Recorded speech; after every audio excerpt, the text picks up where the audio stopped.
تمہارا ظلم کا پلڑا جھک گیا اور ان کا دھوکا اور ان کی خیانت کا پلڑا اٹھ گیا تو قیامت کے دن تمہیں سزا دی جائے گی. یعنی تم نے ان کو ان کے دھوکے اور ان کی خیانت سے زیادہ سزا ان کو دی ہے تو تمہیں سزا دی جائے گی جہنم کے اندر. یہ صحابی کہتے ہیں اے اللہ کے نبی یہ تو بڑا عجیب معاملہ ہے, یہ تو بڑا عجیب معاملہ ہے. تب تو پھر پتہ نہیں ہماری سزا کتنی زیادہ ہوگی. اب تو بہتر یہی ہے کہ اپنے آپ کو جہنم کے عذاب سے بچانے کے لیے میں ان تمام غلاموں کی چھٹی کر دوں, ان کو میں رہا کر دوں, ان کو آزاد کر دوں. وہ صحابی دوسرے دن آتے ہیں اور کہتے ہیں اے اللہ کے نبی آپ گواہ رہیے میں نے اپنے سارے غلاموں کو آزاد کر دیا. یہ ہے جہنم کا ڈر, یہ ہے حساب و کتاب کا ڈر جو ہمارے اندر نہیں ہے, ہونا چاہیے. ہمارے اندر نہیں ہے, ہونا چاہیے. میرے پیارے ساتھیوں, انہوں نے سوچا ہم نے ان کو جو سزا دی کہیں ایسا نہ ہو کہ ان کے جرم سے زیادہ ہو اور پھر ہمیں جہنم میں ڈالا جائے. انہوں نے سارے قیدیوں کو, سارے غلاموں کو آزاد کر دیا, سارے غلاموں کو آزاد کر دیا. میرے بھائیو, حضرت عثمان غنی نے اپنے غلام کا کان مروڑا. ایک دن کہنے لگے ادھر آؤ, میں نے ایک دن تمہارا کان مروڑا تھا, آج تم بھی اپنا بدلہ لے لو. قیامت کے دن میں بدلہ نہیں دے سکتا. اس غلام نے کہا نہیں آپ آقا ہیں, آپ ہمارے مالک ہیں, ہم آپ سے بدلہ نہیں لیں گے. امیر المومنین نے کہا نہیں تمہیں انتقام لینا ہوگا. انہوں نے کہا تم میرے مالک ہو, میں کیسے انتقام لوں, آپ کو کیسے کان مروڑوں. حضرت عثمان غنی کہتے ہیں جاؤ میں نے تمہیں آزاد کر دیا, آج کے بعد تم میرے غلام نہیں ہو, کیونکہ اس تم رہو گے میں پھر کسی غلطی پر تمہارا کان مروڑ دوں گا. ایسا نہ ہو کہ قیامت کے دن اللہ رب العالمین مجھے اس کا بھی حساب دینا پڑے. انہوں نے اپنے غلام کو آزاد کر دیا. میرے پیارے ساتھیوں, ایک صحابی وہ تھے جو نماز پڑھنے لگے اور نماز ہی کے اندر ان کا خیال ان کے باغ میں چلا گیا. میرے باغ میں کتنے کھجوروں کے پیڑ ہیں, یہ کھجوروں کے پیڑ جب کھجور پیدا ہوں گے تو بازار میں اتنے کا کھجور بکے گا, ہمیں اتنا پروفٹ ہوگا. یہ پڑھتے گئے, یہ سوچنے لگے اور رکعت بھول گئے. 4 رکعت والی نماز یا تو 3 پڑھ لی یا 5 پڑھ لی, بھول گئے. وہ آئے کہنے لگے کہ اللہ کے نبی صلی اللہ علیہ وسلم ایسا ہو گیا ہے. آپ نے کہا ہو جاتا ہے, کبھی کبھی بھول چوک ہو جاتی ہے. لیکن اس صحابی نے سوچا کہ اس باغ کی وجہ سے, جو کھجوروں کا باغ ہے, اس باغ کی وجہ سے میرا دماغ بٹ گیا ہے, اس کی پیداوار پہ چلا گیا ہے. یہ باغ رہے گا تو میں بار بار سوچتا رہوں گا اور میں نماز میں بھولتا رہوں گا. یعنی نماز میں زیادہ دماغ نہیں لگے گا, باغ کی طرف دماغ لگے گا. آتے اور اللہ کے نبی سے کہتے ہیں کہ اللہ کے نبی میں اپنا پورا کا پورا باغ صدقہ کر رہا ہوں, خیرات کر رہا ہوں, میں اس باغ ہی کو نہیں رکھوں گا جو نماز میں ڈسٹرب کرتا ہے. جو باغ کو ہی کو ہم اللہ کے راہ میں صدقہ و خیرات کر رہے ہیں, اس کو غریبوں اور مسکینوں میں اس کے پھل بانٹ دو. ہمیں نہیں چاہیے ایسا باغ جو قیامت کے دن اللہ کے سامنے ہمیں اس کا جواب دینا پڑے, اللہ کے سامنے اس کے جواب ہم دے ہو جائیں. یہ باغ ہمیں نہیں چاہیے جو بار بار ہماری رکعتوں کو بھلوا رہا ہے. میرے بھائیوں, یہ تھے جہنم کے عذاب سے ڈرنے والے اور قیامت کے دن کی فکر کرنے والے. یہ لوگ تھے حساب و کتاب سے ڈرنے والے.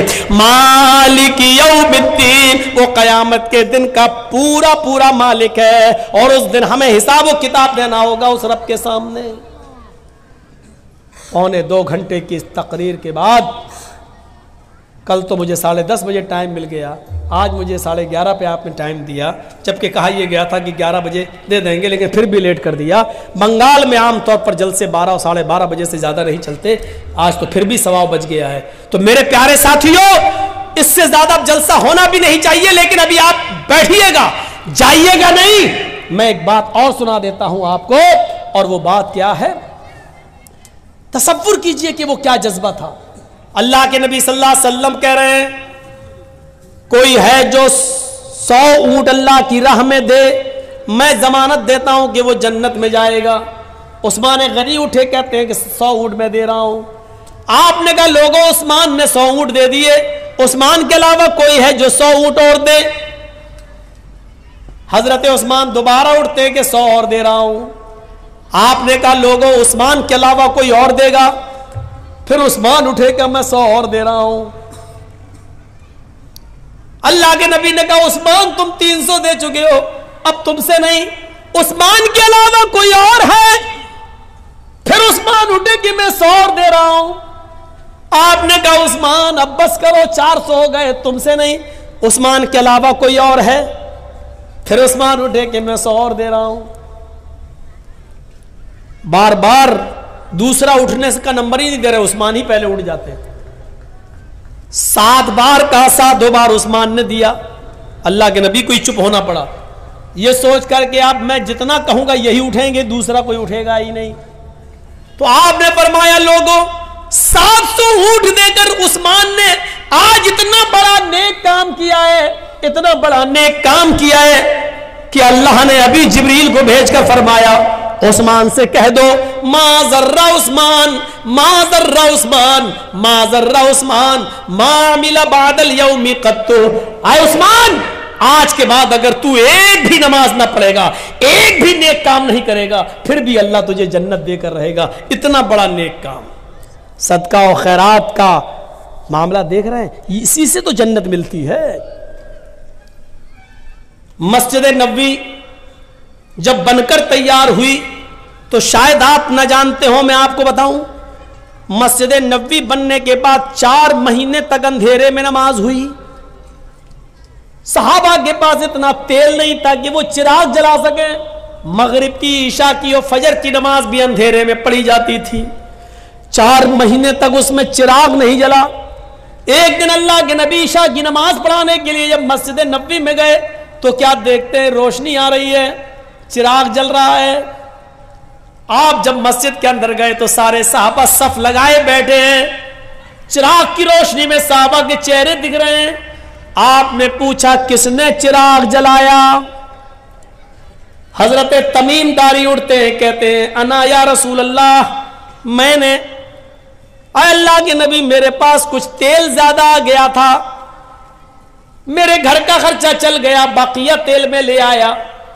اے اللہ کے رسول، چراغ جل گیا، اب انشاءاللہ کئی دن تک چراغ جلتا رہے گا، کیونکہ جتنا زائد تیل تھا وہ میں نے مسجد میں لا کر دے دیا.